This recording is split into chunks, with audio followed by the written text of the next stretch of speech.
Welcome to This Week in Hospitality Marketing, the podcast show number 402 with your host, Lauren Gray. Hello, everyone, and welcome to the Hospitality Marketing Podcast. I'm your host, Lauren Gray, and this is episode number 402. So each week we spend around 20 to 30 minutes sharing the most interesting tools, news, and technologies being used in marketing for the hospitality industry.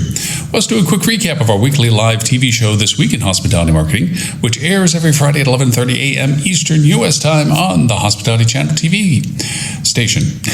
So with that, let's get started. And now, today's new resource tool. So our tool for review today, one tool for to do is actually, I'm very excited about it because I especially on all my vacation trips, but also for work and everything else, I use this tool incessantly for my videography that I do. And that is Insta360.com. Now, if you're unfamiliar with Insta360.com, it has been the 360 camera hardware that I have been using for these many years. My original one, when the 360 cameras first started coming out, was Fly 360, and their company dysfunctioned. It was like a little globe. It's about the size, a little larger than a golf ball, and it had a single lens on the top, which made it that anything below that lens was just a black spot underneath. So it was like you're standing on a black circle all the time, and looking around was all that you have for 360. It was called Singular Plane 360. Insta360 came out with a camera, very similar. I mean, GoPro and all the rest of them have them now as well, where there was a lens on each side of a slender camera. I had the original X1. I've had the Evo before the X1. I've had several cameras with them. I used the Instago 2, which is a small little pea-sized POV camera for them as well. But the one that I use right now is the X3. There's a very good quality lens, 8K video to be shared between the two lenses on each side. And the software creates what's called a stitch. It takes from the camera that's on the left and the camera on the right and makes them look like they're connected in that horizontal plane that the camera sits in, so that it's just a little bit of a distortion that you can actually work to remove with the software that we're talking about, the Insta360 software. But the software comes free with the camera. And if you also have other 360 cameras that actually use 360, because it takes both lenses and the video from both lenses and puts it together, and you can choose, if you make it into a flat video, where you choose the perspective. The really cool part about this stuff is that you don't have to worry about what's called framing. Framing is having that photographer's eye, like, okay, here's my camera pointed in this direction, what's in frame? And that's a professional technique, really, as to what do I have in focus, what's the depth, what's the color saturation, the white balancing, what's in frame. And it's one of those things where, picture if you're on a whale watching boat and you're pointed in one direction, waiting for the whale to breach, and behind you it breached, and you're like, by the time you spin around, the whale is gone, and then where you were pointing before, all of a sudden the whale breaches over, and you're spinning around, and you missed it again. That's because you couldn't frame the picture you wanted. With 360 cameras, you look around all the time for everything. So it's very simple to get good footage in the 360 camera and go back and look for what you want to frame later in your post-editing. So the software is Insta360.com. This software comes with, and you can download it, with all the ability to what's called to film edit, video edit, put keystones in it, change distortions, perspective, zoom in, zoom out, change saturations, colors, vibrancy, all the things that everyone's very intimately familiar now with social postings and so forth. Why this tool is so critically important and why we're bringing it in a discussion today, and we're actually going to do a live show a couple weeks from now about the usage of the camera, okay, it's because of the ease in which you can get footage that's good quality and quality good enough that you can use for a variety of things. So our tool discussion today is the Insta360.com software for 360 videos. And that brings us to our very cool discussion this week, our technique discussion this week. Now, for this week's hospitality technique. So our technique discussion is creating rich media to inform, not to entertain. There's a critical difference to this. Entertaining videos are the cats playing pianos or the bloopers of people sliding down icy roads or whatever it is. That's an entertainment function, and we are obsessed with it as a culture, obviously, with social media platforms for Facebook, Instagram, TikTok, all of it. But that's entertainment video. And oftentimes, businesses, hospitality in particular, gets lost in how can I be entertaining with my content? How can I engage the virility of people being interested in seeing what I am producing with my content? And that's not the correct messaging for this.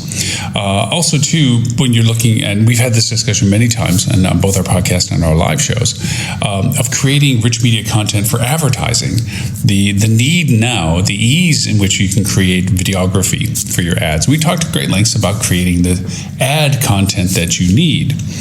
That's symbiotically similar to what we're discussing today, but I'm talking more particularly about creating rich media that helps inform people. There's so many tool functionalities that exist now with rich media that we just didn't have access to at a consumer or prosumer level even just a couple of years ago.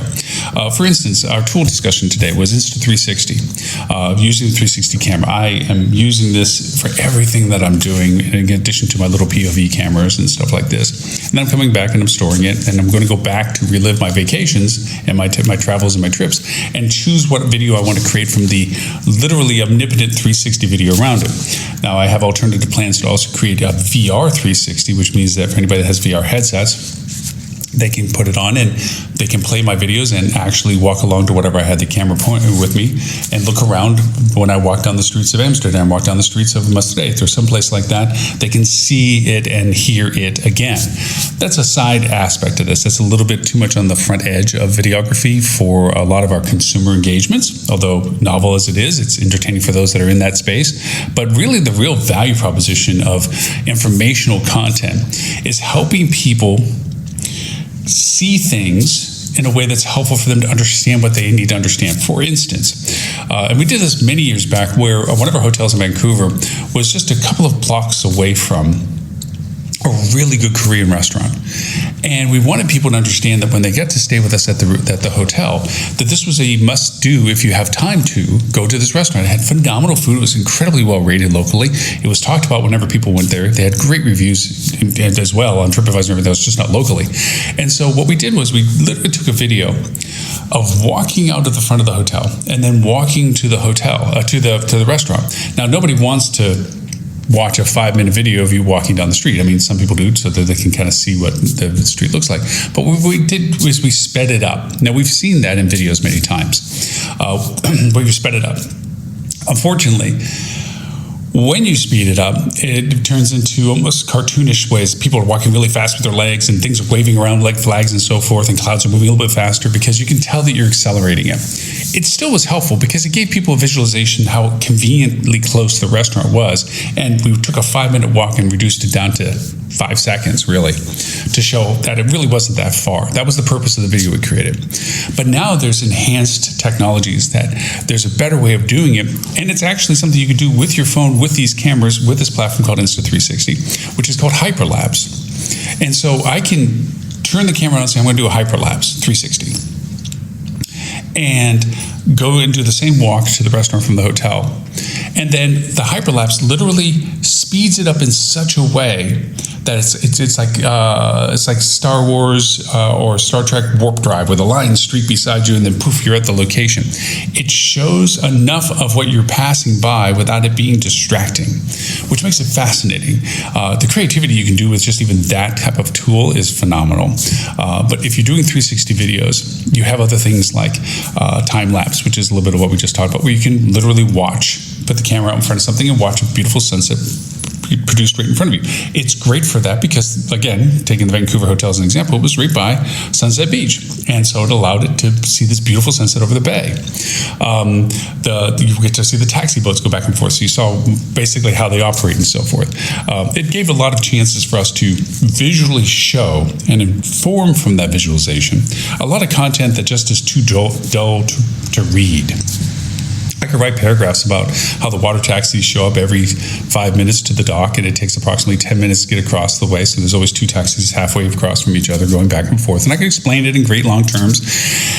if you're truly fascinated on that granularity of understanding that, that's great. Like if you're there and you want to understand exactly how you're going to use the taxi, you're going to pay a lot closer attention than if you're just interested that there's a taxi service. So a lot of the content that you create has different layers of engagement. You have general information as an awareness. A couple of weeks ago, we talked about the discovery versus discovering, the difference between those. Actually, I'm sorry, it was last week. Last week we talked about that, where there's a difference between discovery and discovering. Discovery is you are surprised by revelations of seeing something you didn't know was there. Discovering is looking for something and then finding it. And for that reason, when you're in the process of discovery, you're really just looking for awareness. What's there? How do I get around? Where's those places to stay? Where should I eat? What's there worth doing when I'm there? That's the discovery process. Discovering is like, okay, I'm going to be there. Where should I eat on this night? What restaurants are around me? What is the best rated restaurant? What is the best cuisine? That's discovering because you're focused on what you're searching for. Rich media can help that tremendously by creating content that is at that level of just discovery and helping the discovering process. Then you have the next level, which is the education process. Here's how this works. Like, for instance, being over here in the Netherlands, there are places that don't use currency, and that the card that you have to use is what's called a PIN card, where you actually have to put in your code for the credit card to be authorized. Knowing which cards that come from the States over that you can use, or that you can actually use your credit card by going to your credit card company and asking to make your credit card a PIN card for international travel, is a process that is informational. You can do that in a video.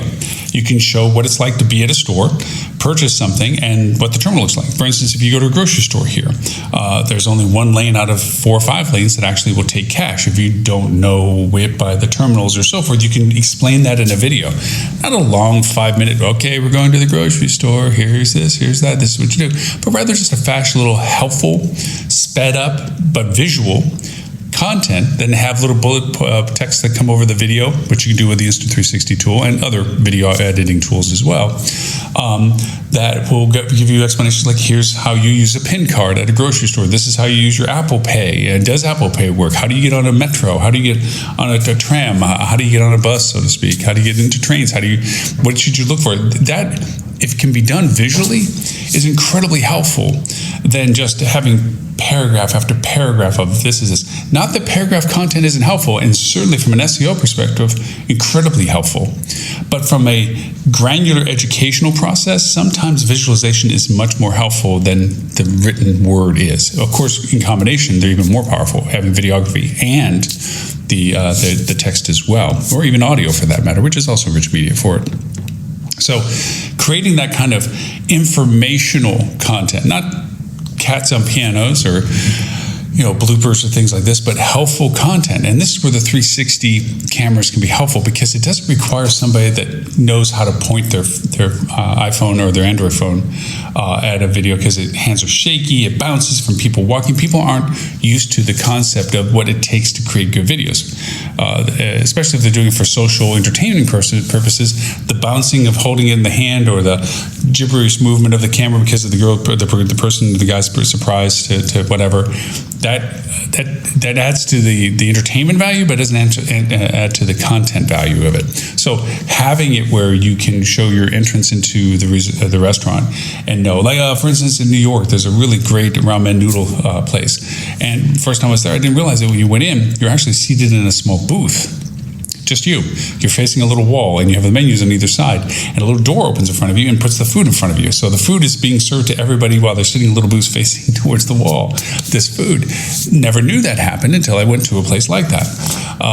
It was a fun discovery, and I like sharing that with people, because I was able to share the videos and the pictures I took while I was there, and said, isn't this crazy? You're sitting here, you're sitting next to your friends, either one, on either side, you can talk to each other by leaning back, but your food is presented to you in your own little booth, which is pretty cool. Anyways, the idea is that content to inform is a critical component of your engagement strategy, of your informational strategy, your authenticity, your SEO optimization, because you can index the videos and tag them correctly and hashtag them correctly and title them correctly so that they get discovered for the purpose that the content was created for. It makes for an incredibly valuable content portion. So with that is our technique of the week, creating rich media to inform, not to entertain. Now, this week's hospitality news that you should know. So our news and show review. We got into this kind of comfortable discussion about the handoff from marketing to operations and its return. We talked a lot about we're so much as marketers related to getting people to convert and purchase and stay with us. And then we just kind of wait for them to pop out the other end in their post day to re-engage them for the lifetime value that they can potentially represent. A lot of the success of that latter part of re-engagement with them and creating a lasting relationship with them goes through the process of their actual experience with us. As marketers, our key component to that is being truthful for the content that we shared that solicited them to engage with us, not saying something we're not telling them things that we don't have, but being very accurate with it, but also not overhyping it to having unrealistic expectations. The people that carry the torch for when the people do make it to our properties are operations. They're the facilitators. They're the fulfillment people. They're the ones that have to know what you were talking about, know what promotion that they took advantage of, or what special they had, or what was unique, or any communication that the guests previously shared on pre-arrivals with them so that they can basically pick the torch up and continue on with that engagement and personalization. Nothing kills a promotion program faster than a person that came in and said, I'm on the special offer that's supposed to include XYZ, and the front desk or whoever their front of the house engagement is saying, I don't know what you're talking about. Kills it. Also, too, the front desk not realizing that there's some additional information about the guest that is beneficial and connected to what they need as an experience with the hotel, whether they're a special needs traveler where they need a refrigerator for certain things, and we don't often have refrigerators, or they need to be in a room that doesn't go into renovation, that there is no refrigerator in there currently, or whatever it is. That continuity of content and communication is critical to the operations people. So as we as marketers hand off the expectations of what we gave to the guests, the information that we shared with the guest, the accuracy of the information, the operations people have to pick up that torch and keep the continuity going. It's terrible that we have old signage, like we were in one hotel just recently, and the signage was outdated. The information on their TV was outdated. The things that they said they had, they didn't have. And it was just accentuated the disappointments associated with being there. That had we been informed, at least we would have been not expecting those things, especially for amenities and so forth, but we weren't. And the operations people got the brunt of that because they're like, well, we're sorry it's been this way. I mean, we said, well, your website doesn't have it. It's like, well, we'll talk to somebody. Well, that doesn't help the situation. And now the disappointment started. So making sure that handoff between marketing being accurate, operations maintaining that accuracy, and then that way when we as marketers try to re-engage saying, hey, we hope you had a great stay, this and this, everything's wonderful, please tell us that we don't get this terrible response because what we told them to expect isn't what they got, and nobody took care of it, and now we're asking them to tell us how cool it was when in fact it wasn't that cool. So there you have it. The handoff from marketing to operations and its return. That was in our live show discussion today. We had a much more extensive conversation about it, and welcome if you're interested in the dialogue, please go back and listen to live show number 402 about that. So that brings us to our news conversation, and kind of hand in hand with our tools and technique discussion, virtual tours of Japan. Now the link is a very long link, so I can't really read it off to you here, but it's from NHK World, of actually nhk.or.jp. It's virtual tours of Japan, which is fascinating because it goes hand in hand what I was talking about with this visual experience of information. It's literally showing you the things that you would be interested in doing from a visual perspective, not to entertain you, like a TV show or social media platforms, but to inform you of the things you should include in your consideration should you make it there, the places you should go, the things you should do there, and this is what it looks like if you were to do this. That engagement of content is a critical component. So take a look at our link in the podcast, Virtual Tours of Japan. It's fascinating. They're continuing to growing it. They have it first based on a nice little visualization of a map, and the map brings you to the different islands. The islands have different highlighted places to go to, and they continue to expand more and more content in there, not only places to go, but then places within there to go and make sure you don't miss if you go to those cities, so forth and so on. It's a very nice funnel way of getting you interested in the country, interested into one of the islands of the country, interested in one of the cities of the islands, interested in one of the prefectures of the city, and then interested in certain things about that prefecture, from places to eat, places to stay, places to go to. Very cool program. So there you go. Virtual Tours of Japan is our news item for that. So, of course, remember, you can find us on Google Play, Apple iTunes, iHeartRadio, SoundCloud, Stitcher, Spotify, Pandora, TuneIn. The list goes on, 39 platforms and counting. We're even on Amazon's Alexa, Google Assistant, and Siri. Just simply ask them all to play the Hospitality Marketing Podcast. But of course, no matter which one you may use, if you like the show, please rate us and leave a comment. That helps others discover our content and gives us the wonderful critical feedback that we like and ideas and suggestions you may want to share. As a matter of fact, if you'd like to answer our weekly questions about our show, we always post up weekly questions of, hey, what do you feel about this, or any insights on this. Go to hdm.news/talkback. There is a audio component that you just simply record your answers. You tell us the permissions of whether we can quote you, not quote you, use your audio. You tell us what we can use it for, and it allows you to join our show even if you can't join us live. So by all means, please do that. Also, if this is your first time hearing us, by all means, hit the subscribe button on whatever platform you discover us on, of any of the 39 that we're on currently or more. That keeps you informed that we do this every week. We've been doing the podcast for 17 years, weekly for the past 9. And of course, our live TV show, it's actually a TV show on a TV channel, the Hospitality Channel. We do every week at 11:30 a.m. Friday morning, U.S. Eastern Time. We've been doing that well into our 9th. We're coming up to our 10th year, actually, of doing that every week, no matter where we are in the world.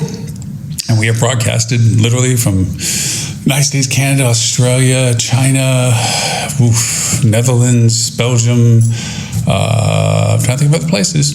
But anyways, lots of places. So by all means, please go over and subscribe to us on that, or watch us on your TV channel, Roku TV, Samsung TV, Apple TV, Google TV, Amazon TV. Just look for the Hospitality Channel.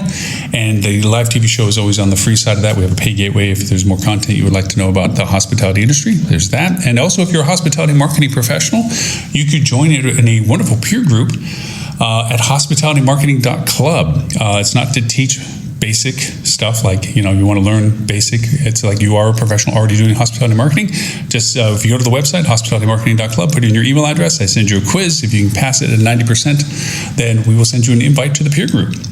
So with that, my name is Lauren Gray. Oh, I'm sorry, reruns. HospitalityChannel.tv. All of our podcasts and live TV shows are in Forever I Love Lucy rerun shows at HospitalityChannel.tv. Don't forget that as well. So once again, my name is Lauren Gray. Thank you for the privilege of your time, and I look forward to talking to you next week.